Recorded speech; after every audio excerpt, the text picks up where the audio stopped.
भक्तों, अब सुनिए ज्येष्ठ मास महात्म्य का दूसरा अध्याय। इस कथा में हम जानेंगे कि कैसे एक सामान्य गृहस्थ ने इस मास की तपस्या से अपने समस्त पापों से मुक्ति पाई और लोक परलोक दोनों में यश प्राप्त किया। यह कथा है मिथिलापुरी के एक व्यापारी धर्मशील की। नाम के अनुसार तो वह धर्मपरायण प्रतीत होता था, परंतु उसके जीवन में धर्म की जगह लोभ और असत्य ने घर कर लिया था। वह अपने व्यापार में छल करता, माप तौल में बेईमानी करता और निर्धनों का शोषण करता। उसका जीवन भोग विलास और स्वार्थ में लिप्त था। परंतु एक दिन कुछ ऐसा घटा जिसने उसके जीवन की दिशा ही बदल दी। एक गर्म दोपहर धर्मशील अपने व्यापारिक घाटे से चिंतित होकर घर लौट रहा था। सूर्य की प्रचंडता से मार्ग तप रहा था।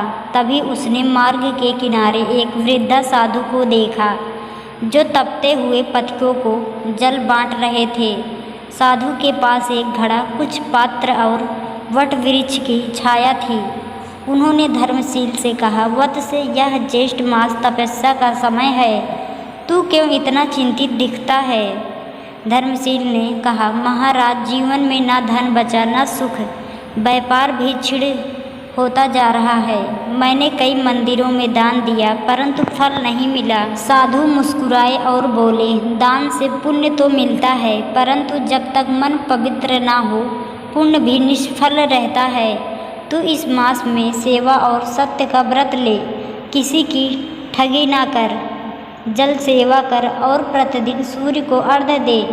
देख, यह व्रत तुझे भीतर से निर्मल करेगा और बाहर से सौभाग्य देगा।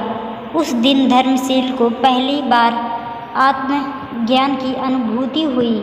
उसने प्रण किया कि वह इस ज्येष्ठ मास में पूर्ण संयम और सत्यता का पालन करेगा। उसने व्यापार में माप तौल ठीक किया, भाव ना बढ़ाएं, हर ग्राहक से नम्रता से बात की। उसने अपनी दुकान के बाहर एक जलकुंड बनवाया जहां पथिकों को शीलता जल और बेलफल वितरित किए जाने लगे। हर शाम वह नगर के वृद्धाश्रम जाता और वहां फल, आम, शरबत और वस्त्र भेंट करता। उसने अपनी संपत्ति का एक भाग निर्धनों के लिए अलग कर दिया। नगर के लोग चकित थे, यह वही धर्मशील है जो लोभी था, यह कैसे बदल गया? उत्तर में साधु ने कहा, जब सूर्य की तपन में कोई आत्मा तपती है तो वह सोना बनती है। ज्येष्ठ मास आत्मा की अग्नि परीक्षा है। मास के अंतिम दिन धर्मशील ने वट सावित्री व्रत किया। वट वृक्ष के नीचे बैठकर अपनी पत्नी प्रेमवदा के साथ कथा सुनी, दान दिया और वट वृक्ष की 108 परिक्रमा की।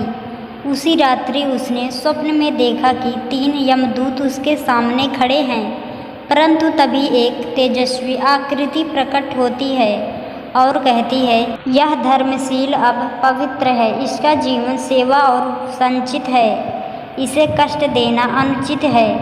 धर्मशील ने जब प्रातः यह स्वप्न अपनी पत्नी को बताया, वह भी द्रवित हो गई। उन्होंने जीवन भर के लिए सेवा, सत्य और संयम का व्रत लिया। धर्मशील अब नगर का सबसे विश्वसनीय व्यापारी बन गया। नगरवासी उसे धर्म रत्न कहने लगे। राजा ने भी उसे राज्यसभा का सलाहकार नियुक्त किया।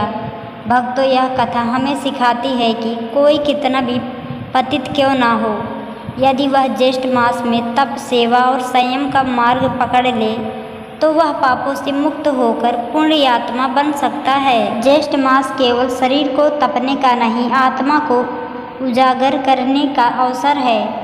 इस मास में किया गया प्रत्येक सेवा कर्म, प्रत्येक अर्घ्य और प्रत्येक दान अनंत गुना फल देता है। अब प्रेम से कहिए, धूप में तपे जो जीवन सेवा से शीलता बनता है। ज्येष्ठ मास का जो करे मन, उसका भाग्य चमकता है। जय श्री हरि, जय ज्येष्ठ मास।